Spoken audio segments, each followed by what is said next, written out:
आप शिव जी को प्रसन्न करना चाहते हैं, चाहे कामना युक्त होकर अथवा बिना किसी कामना के, तो दास के विचार से सबसे उत्तम है कि आप शिव जी को प्रसन्न करना चाहते हैं तो अनुष्ठान पूर्वक, भाव पूर्वक भगवान शिव का नित्य पूजन करते हुए विनय पत्रिका के 12 पद जो शिव जी के संबंध में गोस्वामी जी ने लिखे हैं, उनके द्वारा आप स्तवन करें। 11 दिन, 21 दिन, 41 दिन, जितने दिन नियम पूर्वक रह सकते हैं शेष समय नाम जप मंत्र का जप करें, तो असाध्य कार्य भी हनुमान जी की कृपा से आपका सिद्ध हो जाएगा। ये पद नहीं है, ये चमत्कारी मंत्र हैं, ये चमत्कारी सिद्ध स्तोत्र हैं। वर्तमान समय में शारीरिक आदि व्याधि के शमन के लिए प्रायः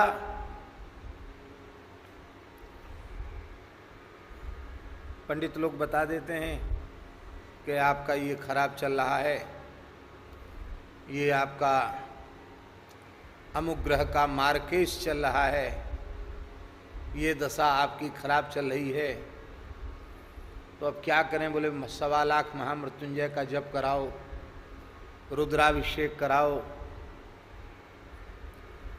शमन होगा। हम यह नहीं कह रहे हैं कि आप रुद्राभिषेक मत कराइए, हम यह भी नहीं कह रहे हैं कि 1.25 लाख महामृत्युंजय मंत्र का जप मत कराइए, अवश्य कराइए,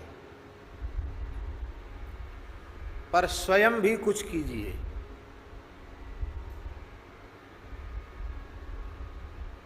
हमारा अपना विश्वास है कि भगवान शिव का नित्य पूजन करते हुए, अभिषेक करते हुए, यदि 12 पद जो शिवजी के चरणों में समर्पित किए हैं तुलसीदास जी महाराज ने, उनके द्वारा आप नित्य भगवान शिव को पुकारें, तो आपको उस अनुष्ठान के सद्यः लाभ की अनुभूति आपको होगी। ये सब चमत्कारिक स्तोत्र हैं।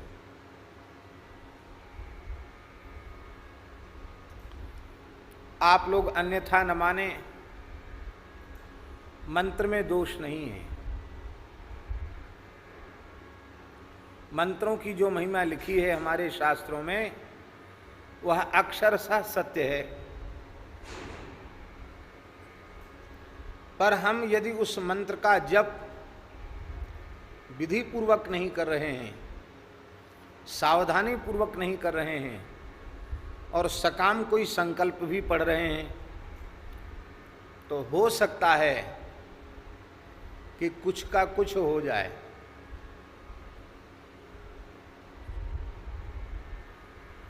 एक महानुभाव बता रहे थे कि एक पंडित जी की गृहिणी बड़ी बीमार थी, तो देवी कवच पत्नी के स्वास्थ्य के सुधार के लिए करने लगे। अब जैसे सावधानी से विधि से करना चाहिए थे वो नहीं हो पा रहा था। पत्नी का स्वास्थ्य बिगड़ता चला गया।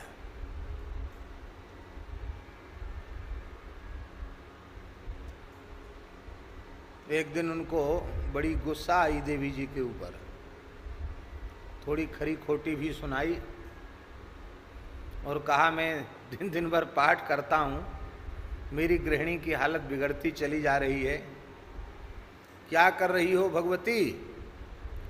तो भगवती ने स्वप्न में कहा कि पंडित जी आप हमको दोष दे रहे हैं, आप रोज बोलते हो भार्याम भक्षतु भैरवी, भार्याम रक्षतु भैरवी है लेखो पाठ में, देवी कवच में भार्याम रक्षतु भैरवी, भैरवी शक्ति भार्या की रक्षा करे, पत्नी की रक्षा करें, पर आप रक्षतु के जगह भक्षतु बोलते हो, भार्याम भक्षतु भैरवी। अब जो कहोगे वही तो भैरवी देवी मानेंगी, तुम क्या करें, तुम्हारी पत्नी का स्वास्थ्य कैसे ठीक हो? इस बात को कहने का प्रयोजन यही है कि हम मंत्र का उच्चारण ठीक कर रहे हैं, हम स्तोत्र का पाठ ठीक कर रहे हैं, यही हमें ज्ञान नहीं है। इसलिए अर्थानुसंधान पूर्वक पाठ करना चाहिए। 6 प्रकार के अधम पाठक माने गए हैं।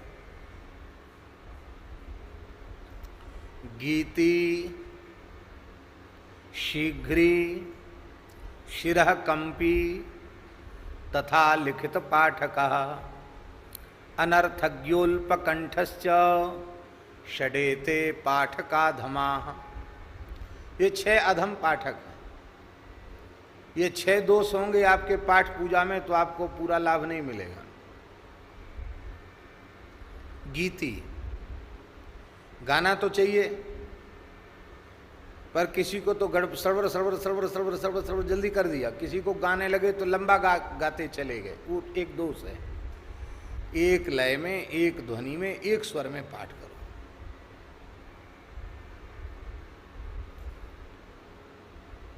बहुत लंबा गा गा के मत करो। शीघ्री, बहुत जल्दी जल्दी भी मत करो। शिरः कंपी, बहुत से लोग होते हैं कि वो पाठ करते समय ऐसे करेंगे, ऐसे बहुत से लोग ऐसे ऐसे हिलने लग जाते हैं। ये शरीर हिलाना या सिर हिलाना ये ठीक नहीं, ये दोष है। गीति, शीघ्री, शिरः कंपी तथा लिखित पाठका। अपने हाथ से स्तोत्र लिखकर भी पाठ नहीं करना चाहिए, ऐसा भी है। अब तो लिखने की बातें नहीं, अब तो छपे छपाए हैं। तो पुराने समय में ये पद्धति इसलिए थी शास्त्री जी कि स्तोत्र लिख करके दान करने की बड़ी महिमा है। तो अब राम रक्षा स्तोत्र आपने सुंदर लेख में लिखकर हमको दे दिया, हमने लिखकर आपको दे दिया, तो स्तोत्र दान का पुण्य मिल गया। इसलिए भी एक ये विधि थी कि लिखित पाठक नहीं, एक दूसरे को लिख करके दान करें। लिखा है ना, अष्टौ ब्राह्मणान सम्यक ग्राह्यत्वा सूर्य वर्चस्वी भवति, गणपति अथर्व शीर्ष में लिखा है। 8 ब्राह्मणों को लिख करके दो तो सूर्य के समान तेजस्वी हो जाता है व्यक्ति। तो ये लिख करके दान करने की बड़ी विधि है। तो अब लिखित पाठक वाली बात तो खत्म भई।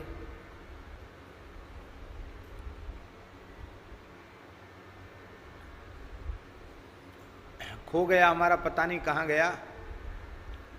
हमारे पूज्य गुरुदेव श्री भक्तमाली जी ने हमको अपने हाथ से लिखकर आदित्य हृदय स्तोत्र दिया था विद्यार्थी जीवन में।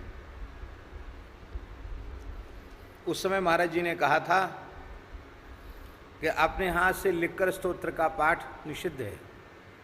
तो महाराज जी ने स्वयं अपने हाथ से लिखकर वाल्मीकि रामायण का स्तोत्र स्वयं अपने हाथ से लिख के दिया था।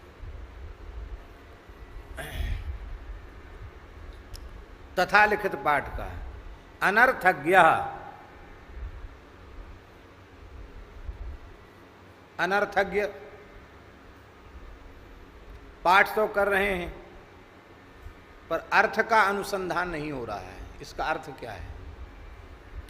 क्योंकि अर्थ के अनुसंधान के बिना जो भाव की जागृति होनी चाहिए वो भाव की जागृति नहीं होगी। अब एक सज्जन का संदेश आया, पूज्य बक्सर वाले मामा जी के परिकर हैं,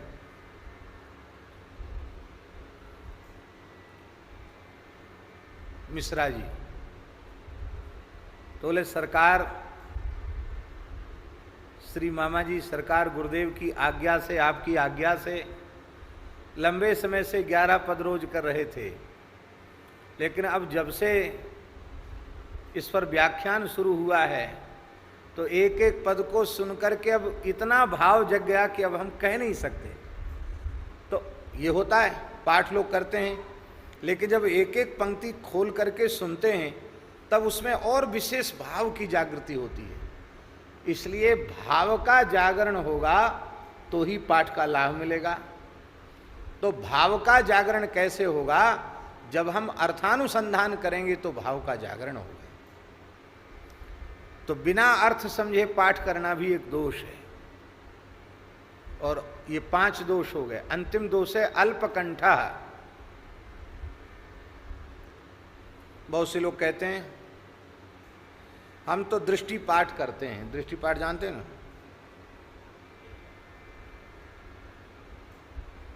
इसकी विधि नहीं है। भागवत जी का पाठ हमारे 2 व्यास जी बैठे हैं, गिरधर गोपाल शास्त्री जी और पूज्य श्री राजेश कृष्ण जी।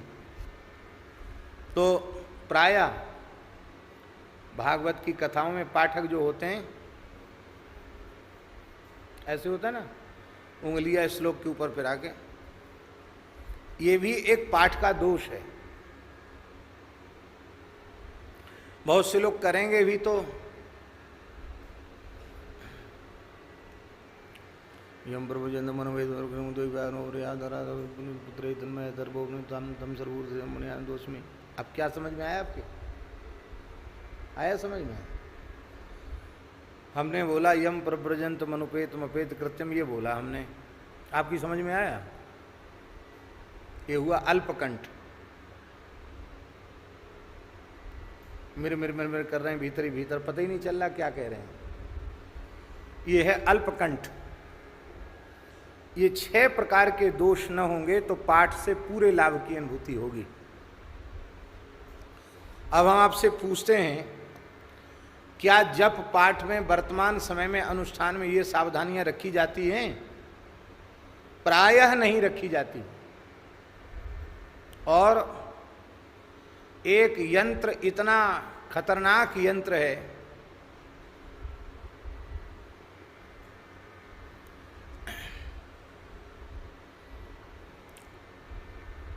उस यंत्र का नाम है मोबाइल।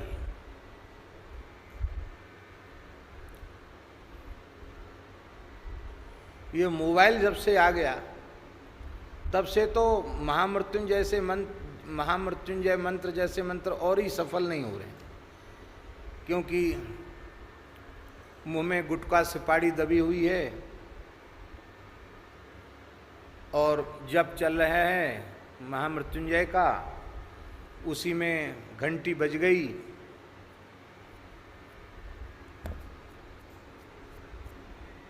वो होता है ना वो स्पर्श वाला मोबाइल, ऐसे ऐसे उसमें करते हैं। फिर उसमें कुछ न कुछ तो आता ही है, तो जब भी चल रहा मैसेज देखने लग गए, मैसेज लिखने लग गए। फिर चुनाव का समय चल रहा है तो कितनी सीट निकली, कितनी किसकी डूबी, कितनी किसकी आई। अब इस समय ये महामारी चल रही है तो कितनी संख्या घटी, कितनी बढ़ी। सारे संसार का प्रपंच जंजाल इसी मशीन में है। हमारी अत्यंत विनम्र प्रार्थना है, इस यंत्र का अत्यंत सीमित विवेकपूर्ण जितना उत्तम उपयोग हो सकता है आप करें।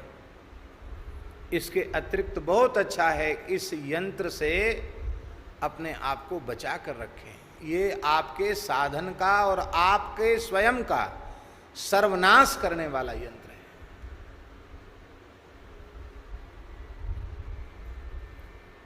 पहले ऐसी स्थिति थी कि अच्छे साधक सभ्य लोग, कथनचित उनके मन में विकृति आई तो भी सोचकर सिनेमा घर नहीं जा सकते थे। जा सकते थे? नहीं जा सकते थे। अब हमारे मन में हमारा मन खराब होवे और हम सोचें कि हम सिनेमा घर जाएं। अब वृंदावन का सिनेमा घर चल रहा है कि बंद है?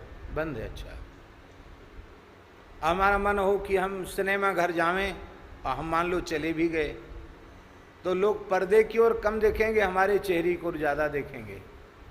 कह रे इस बाबा को क्या हो गया, ये यहाँ क्यों चला आया, तो सोचेंगे कि नहीं? तो भले ही हमारे मन में विकृति आवे, पर इस वेश की मर्यादा के नाते से भी हम वहां नहीं जाएंगे अथवा अपने को जाने से रोक लेंगे। अब ये मशीन ऐसी आ गई है कि संसार की गंदी से गंदी चीज इसमें है,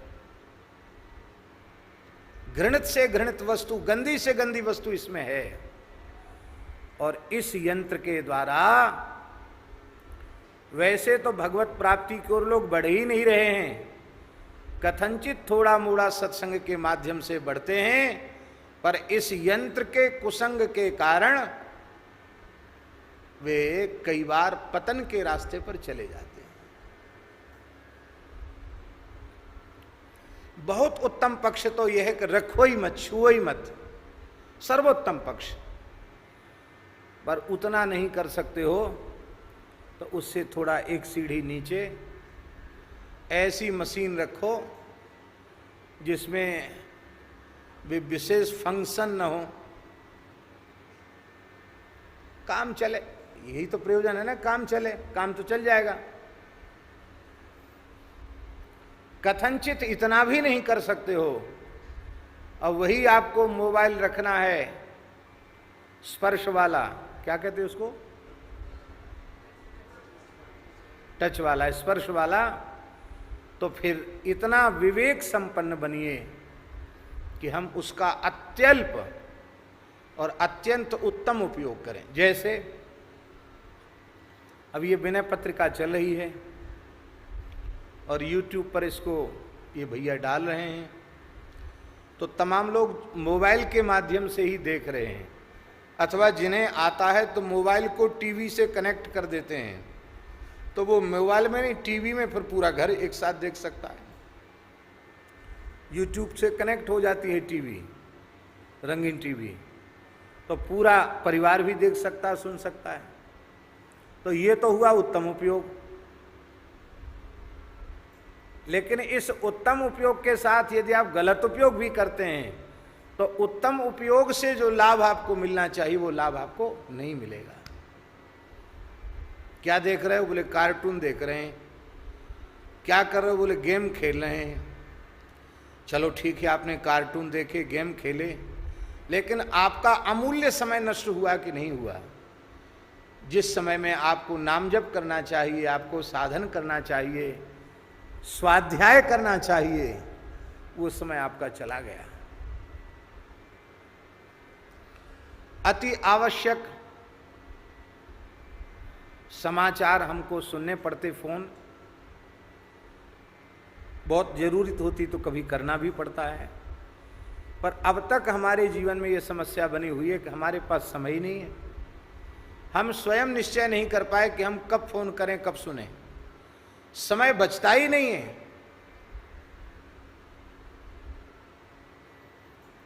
और लोगों के लिए लग रहा है कि हमारा समय नहीं कट रहा है, लेकिन हमारे लिए तो समय कम पड़ रहा है। समय कटने की बात जाने दो, समय कम पड़ रहा है। और श्री ठाकुर जी की, गुरुजनों की कृपा से खूब सुख मिल रहा है, खूब सुख मिल रहा है। भगवान विश्वम्भर हैं, सारे विश्व का भरण पोषण श्री ठाकुर जी के ऊपर है, पर उनकी कृपा से इस प्रतिकूल परिस्थिति में जो वृंदावन वास का सुख, जो सत्संग का सुख, जो स्वाध्याय का सुख और जो नित्य नियम का सुख मिल रहा है, वो महाराज लंबे समय से नहीं मिला था, अब श्री हरिगुरु संतों की कृपा से मिल रहा है। तो हम ये बात इसलिए इतनी लंबी चौड़ी बात हो गई कि अनुष्ठान इसलिए सफल नहीं होते हैं क्योंकि उनकी जो सावधानियां हैं वो हम नहीं करते हैं। तब हम क्या करें? तब शास्त्री जी हमें हनुमान जी का अनुष्ठान करना है तो स्वयं हनुमान बाहुक सुंदरकांड का पाठ करें, और ये जो 12 पद विनय पत्रिका के हैं हनुमान जी के, हनुमान चालीसा का पाठ करें, और ये 12 पद यदि स्वयं हनुमान जी को नित्य सुनावें तो रघुनाथ जी प्रसन्न हो जाएंगे। और इतना ही नहीं, आपका अनुष्ठान 100% सफल होगा, इसमें संदेह नहीं है। आप करके देख लो। और सर्वोत्तम पक्ष यह है कि देवता का अनुष्ठान स्वयं ही करना है। ब्राह्मणों से कराओ, उनको दान दक्षिणा दो, उनका सत्कार करो, अच्छी बात है। ब्राह्मण भी अत्यंत श्रद्धापूर्वक, सावधानी पूर्वक और यजमान के कार्य सिद्धि का संकल्प लेकर के बड़ी पवित्रता पूर्वक करें, ये उनके लिए आवश्यक है। लेकिन स्वयं भी आप कीजिए। हमारे पूज्य गुरुदेव खाकचौक वाले महाराज जी कहते थे, इतने काम अपने हाथ से करो, खेती पाती बीनती अरु घोड़े को तंग, अपने हाथ समारिए लाख लोग होएं संग। कहते पुरानी कहावत है। खेती संदेशन खेती मत करो, खेत पर स्वयं जाओ, भले ही आपने काम करने वाले लोग रख रखे हैं, पर बुआई के समय, कटाई के समय आप खेत पर खड़े हो जा करके, अपने आप खड़े नहीं